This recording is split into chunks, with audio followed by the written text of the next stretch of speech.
আপনি কি এমন একটি জায়গা খুঁজছেন যা ইতিহাস, সংস্কৃতি এবং প্রকৃতিকে একত্রিত করে?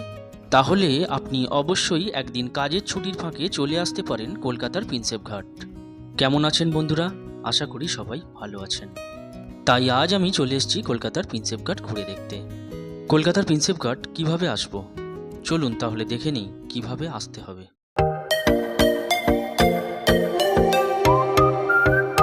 আমি দমদম স্টেশন থেকে চক্র রেলে করে চলে এলাম প্রিন্সেপ ঘাট স্টেশন।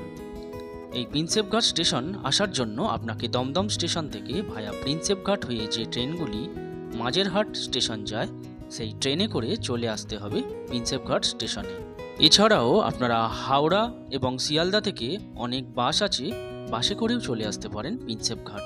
হাওড়ার ফেরিঘাট থেকে লঞ্চ ধরে চলে আসুন বাবুঘাট। বাবুঘাট থেকে বাইরে বেরিয়ে গঙ্গার গা দিয়ে হাঁটতে হাঁটতে প্রাকৃতিক সৌন্দর্য দেখতে দেখতে চলে আসুন প্রিন্সেপ ঘাট।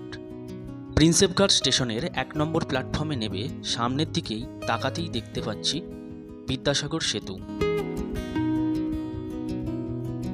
প্ল্যাটফর্মের সামনে নেমে আসতেই পড়ল লেভেল ক্রসিং, আর এই লেভেল ক্রসিংয়ের ডান দিকে আমরা যদি যাই তাহলে সামনেই পড়বে গঙ্গা এবং প্রিন্সেপ ঘাটের 1 নম্বর ঘাট।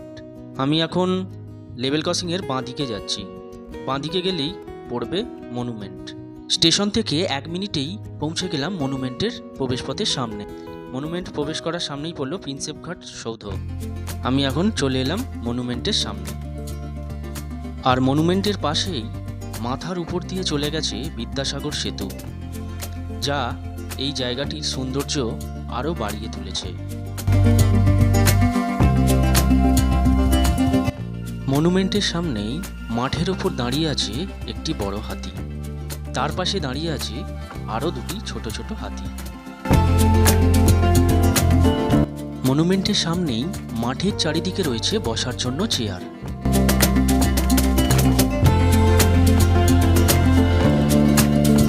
এই মনুমেন্টের মাঠ থেকে প্রাকৃতিক সৌন্দর্য এতটাই সুন্দর যে সময় কিভাবে চলে যায় বোঝাই যায় না। 1841 সালে British East India Company James প্রিন্সেপের স্মৃতিসৌধ হিসেবে তৈরি করেন এই প্রিন্সেপ ঘাটটি। এই জায়গাটি এতটাই মনোরম যা বহু বাংলা ও হিন্দি সিনেমার শুটিং এবং বিভিন্ন গানের শুটিং এখানে হয়েছে। এখন দেখুন পাখির কলরব কি সুন্দর শুনতে পাওয়া যাচ্ছে। জায়গাটি অসাধারণ। এতক্ষণ যে এই জায়গাটি ঘুরে দেখলাম, এর জন্য কোনো প্রবেশ মূল্য দিতে হয় না। মনুমেন্টের সৌন্দর্যটা আমাদের এখানে দেখা হয়ে গেল। এবার আমরা যাচ্ছি রাস্তা দিয়ে লেভেল ক্রসিং পার হয়ে গঙ্গার দিকে। লেভেল ক্রসিংটি পার হয়ে আসতেই সামনেই রয়েছে শৌচাগার। এই বাঁদিকের রাস্তাটি দিয়ে ভেতরের দিকে গেলেই পুরুষ এবং মহিলাদের শৌচাগার আছে। প্রিন্সেপ ঘাট 1 এবং 2 সকাল 5টা থেকে রাত্রে 11টা পর্যন্ত খোলা থাকে।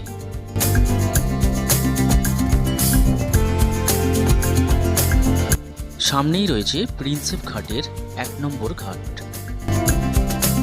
আমি এখন দাঁড়িয়ে আছি প্রিন্সেপ ঘাটের 1 নম্বর ঘাটে।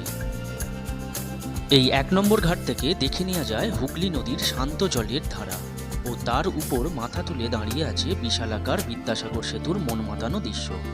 এই সৌন্দর্য দেখতে বা উপভোগ করতেই সবাই ছুটে আসেন প্রিন্সেপ ঘাট। যারা ছবি তুলতে বা ফটোগ্রাফি করতে ভালোবাসেন তাদের কাছে এই জায়গাটি হলো একটি লোভনীয় জায়গা। এছাড়াও এটা কাপেলদের জন্য একটি রোমান্টিক জায়গা। অবশ্যই সময় করে একদিন চলে এসে সময় কাটাতে পারেন এই সুন্দর রোমান্টিক জায়গা। 1 নম্বর ঘাট থেকে বেরিয়ে এবার যাচ্ছি 2 নম্বর ঘাটের দিকে। সামনে যেতে যেতে দেখছি রাস্তার দুদিকে অনেক বসার চেয়ার করা আছে, আর মাঝখান নিয়ে রাস্তা চলেছে।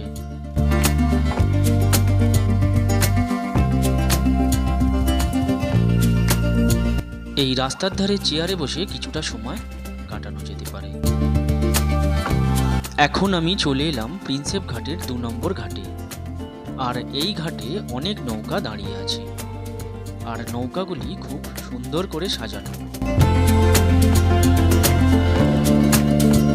এক নৌকা চালকের থেকে কথা বলে জানতে পারলাম আধ ঘন্টার জন্য 450 টাকা ভাড়া নেওয়া হয়, 3 থেকে 4 জন নৌকায় চড়তে পারবেন।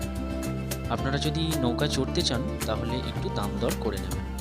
প্রিন্সেপ ঘাটের 2 নম্বর ঘাট থেকে বিদ্যাসাগর সেতুর পটভূমিতে বা হুগলি নদীতে নৌকা চড়ে সূর্যাস্ত দেখুন, একটি স্মৃতি যা আপনাকে সারা জীবন লালন করবে। 1 নম্বর ঘাট ও 2 নম্বর ঘাট পার হয়ে যাচ্ছি সামনের দিকে, আর সামনের দিকের রাস্তায় হাঁটতে হাঁটতে দেখছি রাস্তার ধার বরাবর পাতা আছে বসার জন্য অনেক চেয়ার। হাঁটতে হাঁটতে আমি চলে এলাম খাবার স্টলের সামনে। এখানে আপনারা ভেলপুরি, ফুচকা, ঝালমুড়ি, কুলফি, আইসক্রিম, চা, কফি ইত্যাদি মুখরোচক খাবার পেয়ে যাবেন। ভিডিওটি কেমন লাগলো অবশ্যই কমেন্ট করে জানাবেন। আপনি যদি আমার চ্যানেলে ফার্স্ট টাইম ভিডিও দেখে থাকেন, আপনার কাছে আমার অনুরোধ রইল আমার চ্যানেলটিকে সাবস্ক্রাইব করে আমার চ্যানেলের পাশে থাকার জন্য।